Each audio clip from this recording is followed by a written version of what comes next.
పరమశివుడన్నాడు.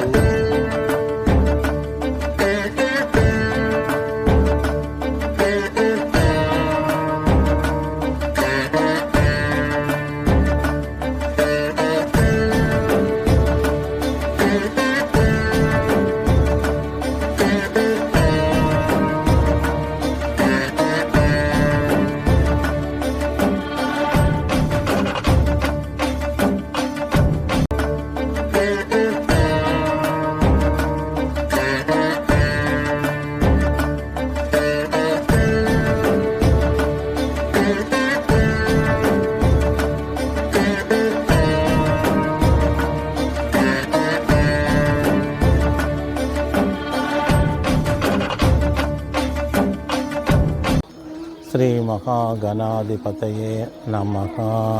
శ్రీ గురుభ్యో నమః. శ్రీ సరస్వత్యై నమః. అరుణాచల పుణ్యక్షేత్ర ముఖ్య విశేషాలు.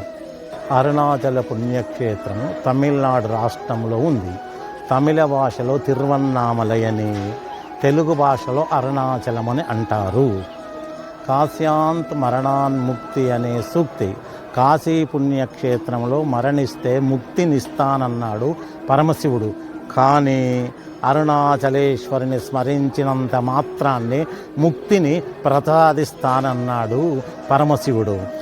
అంతటి పరమ పవిత్రమైన పుణ్యక్షేత్రం అరుణాచలము. అరుణాచల శివ, అరుణాచల శివ, అరుణాచల శివ, అరుణాచల శివ. అరుణాచల శివ, అరుణాచల శివ, అరుణాచల శివ, అరుణాచల, అరుణాచల శివ, అరుణాచల పుణ్యక్షేత్ర విశిష్టతను ఈ వీడియో ద్వారా తెలుసుకుందాం. పూర్తిగా ఈ వీడియోను దర్శించగలరు.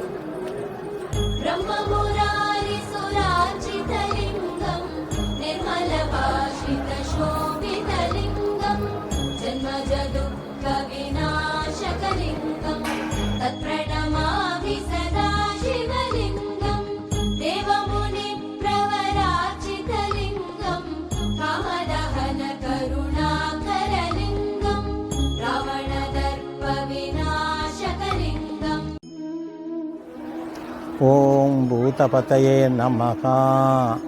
సమస్త జీవులకు పంచమహాభూతములకు ప్రభువైన స్వామికి నమస్కారము. పంచభూతాలు భూమి, జలము, అగ్ని, వాయువు, ఆకాశం, ఇవి పంచభూతాలు. పంచభూతాలు ఈ 5 పంచభూతములు బ్రహ్మాండము తయారు చేయబడటానికి ప్రధానమైన ఉపకరణాలు. అవి పిండాండములో కూడా ఉన్నాయి. అంటే సమస్త జీవుల దేహాలలోనూ బ్రహ్మాండ పిండాండాల్లో ఉన్నవి పంచభూతాలు మాత్రమే. పంచభూత లింగాలలో ఒకటైనది అరుణాచల అగ్నిలింగము. అరుణాచలంలో అగ్నిలింగమని ఎందుచేత చెప్పబడిందంటే, మీరు బయట ఎంత చల్లగా ఉండనివ్వండి, అరుణాచల దేవాలయంలోకి వెళ్ళి కూర్చుంటే చెమట పోస్తుంది, అంత వేడిగా ఉంటుంది. ఆ వేడిమి అగ్నిహోత్ర స్వరూపంతో అలా వెలుగుతూ ఉంటే మనము తట్టుకోలేము. అంతేకాకుండా అది జ్ఞానాగ్ని వెలుగు స్వరూపము. చంద్రచూడ శివ శంకర పార్వతీ, చంద్రచూడ శివ శంకర పార్వతీ, రమణ నినగే నమో నమో.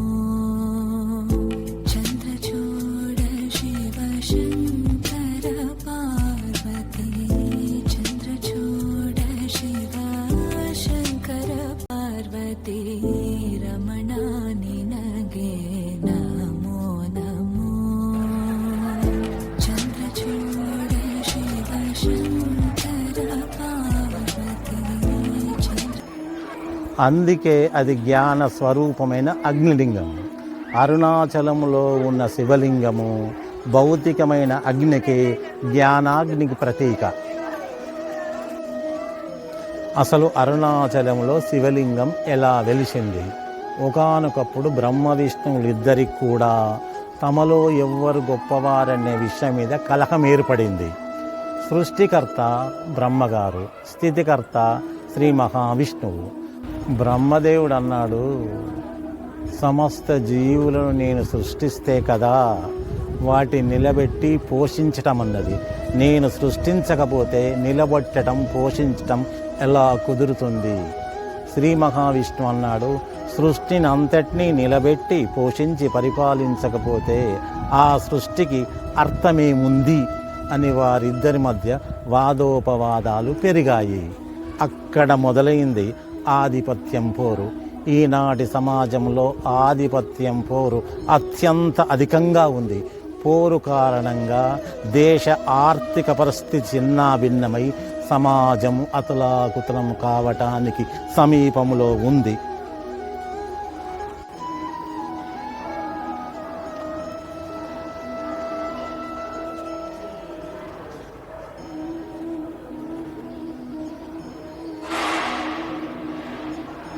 నాలుగు వేదాలను చెప్పగలిగినవాడు, సృష్టికర్త, లోకానికి పితామహుడు, మహానుభావుడైన బ్రహ్మగారినే అలాంటి అజ్ఞానం ఆవరించింది.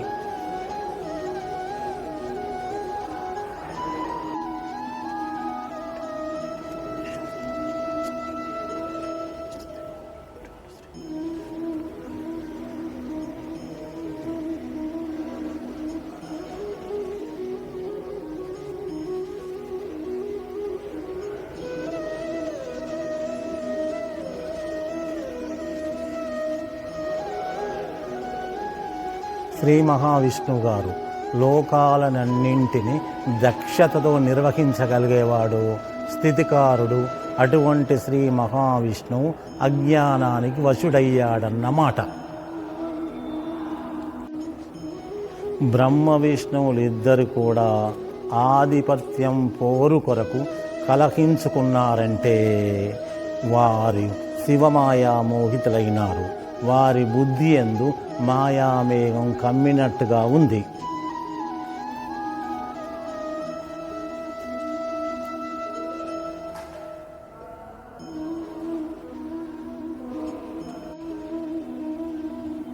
శివమాయా మోహితులయ్యారన్న మాటను శివమహాపురాణంలో వ్యాసదేవుడు ఎన్నో మార్లు ప్రయోగిస్తాడు. వాళ్ళ మధ్య అధికార భేదం వచ్చింది, కలహం ఉత్పన్నమైంది.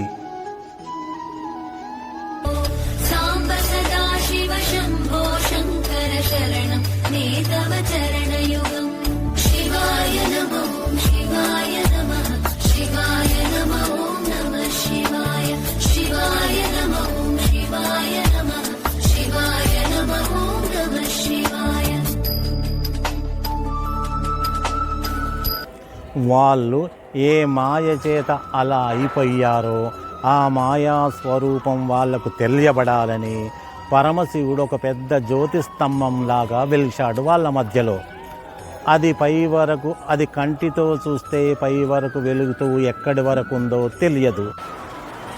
కిందికి చూస్తే భూమి లోపల ఎక్కడి వరకు ఉందో తెలియదు.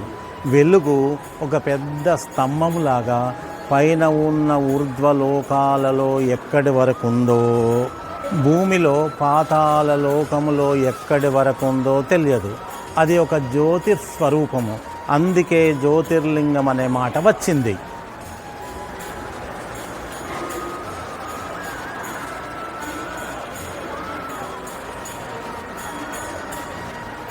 బ్రహ్మ విష్ణువులిద్దరూ చూస్తూ ఉండగా మీ ఇద్దరిలో ఎవరైతే ఈ జ్యోతిస్తంభము యొక్క ఆది అంత్యాలు చూసి వస్తారో వారే గొప్పవారు, వారే అధికులు.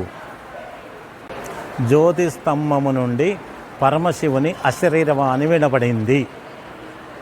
శ్రీ మహావిష్ణువు దీని ఆదిని నేను కనుక్కుంటానని వరాక స్వరూపం పొంది భూమిని తవ్వుకుంటూ అతలలోక, వితలలోక, సుతలలోక, రసాతలలోక, తలాతలలోక, మహాతలలోక, పాతాళ లోకముల వరకు వెళ్ళిన జ్యోతిస్తంభం వెళుతూనే ఉంది. జ్యోతిస్తంభం ఆది మొదలు దర్శించకుండా తిరిగి పైకి వచ్చాడు శ్రీ మహావిష్ణువు. ఆయన స్థితికారుడు. ఆయన యందు ఎక్కువ కాలం శివమాయ ఆవహించి ఉండే అవకాశం ఉండదు. జ్యోతిస్తంభ శివలింగం ఆది మొదలు కనపడలేదని అన్నాడు శ్రీ మహావిష్ణువు. జటాకటాహ సంభ్రమ భ్రమంగిలింప నిర్ఝరి విలోల వీచి వల్లరి విరాజమాన మూర్ధని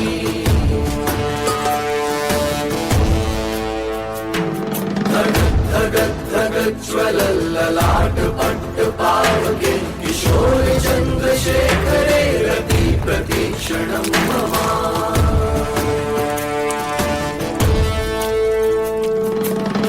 జటాకటాహ సంభ్రమ భ్రమంగిలింప నిర్ఝరి విలోల చతుర్ముఖ బ్రహ్మ అంశవాహనాన్ని అధిరోహించి పైన ఉన్న ఊర్ధ్వలోకములు భూలోక భువర్లోక సువర్లోక మహర్లోక జనలోక తపోలోక సత్యలోకముల వరకు వెళ్ళిన బ్రహ్మదేవుడు వెళ్ళిన జ్యోతిస్తంభం అలా వెళ్తూనే ఉంది. కొన్ని వేల సంవత్సరాలు ప్రయాణం చేశారు ఇద్దరు. బ్రహ్మగారికి చాలా అలసట కలిగింది. జ్యోతిస్తంభం పైభాగం దర్శించటం నా వల్ల కాదనుకున్నారు. బ్రహ్మగారు రజోగుణ ప్రధానుడు కావున అహంకారం కలిగింది.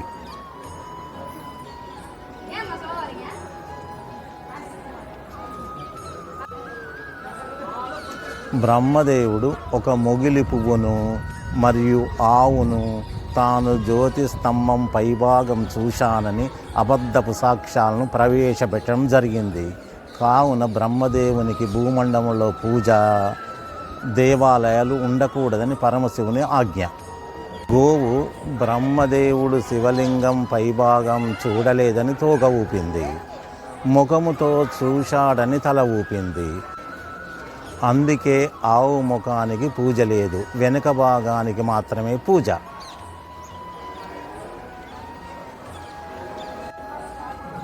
ఆనాడు అలా వెలిసిన అగ్నిస్తంభాన్ని చతుర్ముఖ బ్రహ్మ స్తోత్రం చేసి మా అజ్ఞానం తొలగిపోయింది, పరబ్రహ్మ స్వరూపం ఏదో దేనికి ఆది అంత్యము లేదో మాకు అవగతమైంది.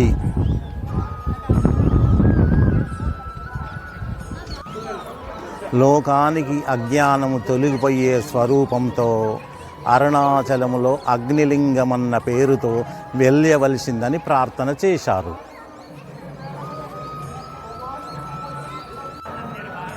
ఆ కారణం చేత అరుణాచలములో అగ్నిలింగం ఏర్పడింది. అరుణాచలము కొండంతా కలిపి శివస్వరూపము, అది అగ్నిస్వరూపము.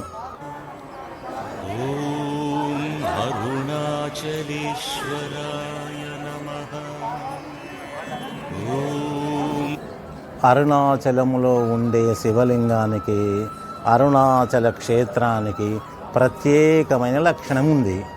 ఏమిటా లక్షణం అంటే, ఒకానొకప్పుడు కొందరు భక్తులు మహాదేవుణ్ణి సమీపించి, ప్రభు స్వామి చాలా జన్మలు ఎత్తలేకపోతున్నాం, అందులో వచ్చేది కలియుగము, తేలిగ్గా అజ్ఞానానికి వశలైపోతాం, మాయకు లోబడిపోతాం, ధనమునకు స్త్రీ వ్యామోహమునకు పదవులకు చిక్కిపోతాం, మళ్ళీ పునర్జన్మలస్తాయి, అలా మళ్ళీ పునర్జన్మలు రాకుండా ఉండటానికి ఏదైనా సులభమైన మార్గాన్ని ఉపదేశించండి.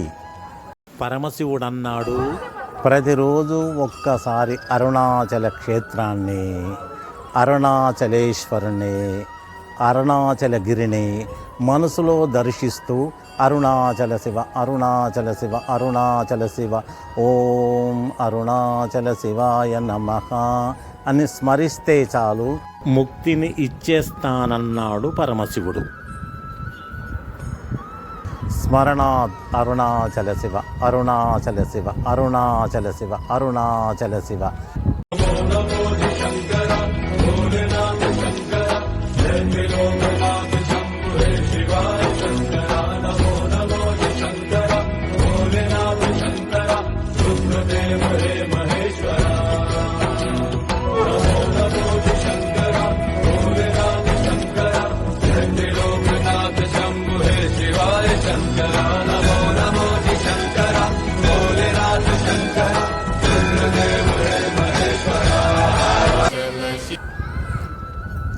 ఉమామహేశ్వర్ల పాద పద్మముల కృపతో ఈ వీడియో చేయగలిగాను.